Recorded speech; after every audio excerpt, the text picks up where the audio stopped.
ସର୍ବପ୍ରଥମେ ମୁଁ ବିଷ୍ଣୁଙ୍କୁ ଧନ୍ୟବାଦ ଜଣେଇବି। ତାପରେ ଆମ ଦର୍ଶକ ମାନଙ୍କୁ ବି ଧନ୍ୟବାଦ ଜଣେଇବି। ଯାହା ହଉ ମୋ ଯୋଉ ବାପା ଗୋଟେ ଆସିଥିଲା ସର୍ଟ ଭିଡିଓ, ତାକୁ ଦର୍ଶକ ମାନେ ବି ବହୁତ ସାରା ଭଲ ପାଇବା ଦେଇଛନ୍ତି, ଯାହା ଫଳରେ ବି ଆମର 1300-1400 ଭଳିଆ ଭିଉ ପଳେଇଛି।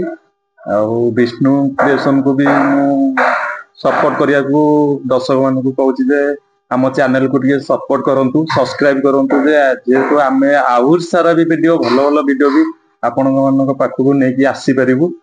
ଆଉ ମୁଁ କହୁଛି ଯତୀନ କି ତାଙ୍କ ମୁହଁରୁ କଣ କିଛି କହିବେ। ମୋ ଜଗାର କ୍ଷୁଦ୍ର ଚଳଚିତ୍ରଟି ଏବେ ଜନ୍ମାଷ୍ଟମୀ ରିଲିଜ ହବାକୁ ଯାଉଛି।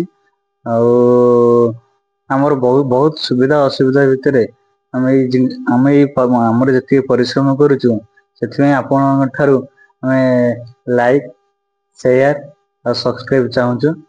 ବହୁତ ସାରା ସପୋର୍ଟ ବି ଚାହୁଁଛୁ। ପ୍ଲିଜ ଆମ ବିଷ୍ଣୁ କ୍ରିଏସନ କୁ ବହୁତ ସାରା ଭଲ ପାଇବା ଦିଅନ୍ତୁ, ଆଉ ସବସ୍କ୍ରାଇବ ବି କରନ୍ତୁ। ଆଉ ଏତିକି କହି ଆମ ଜୟ ଜଗନ୍ନାଥ। ଜୟ ଜଗନ୍ନାଥ।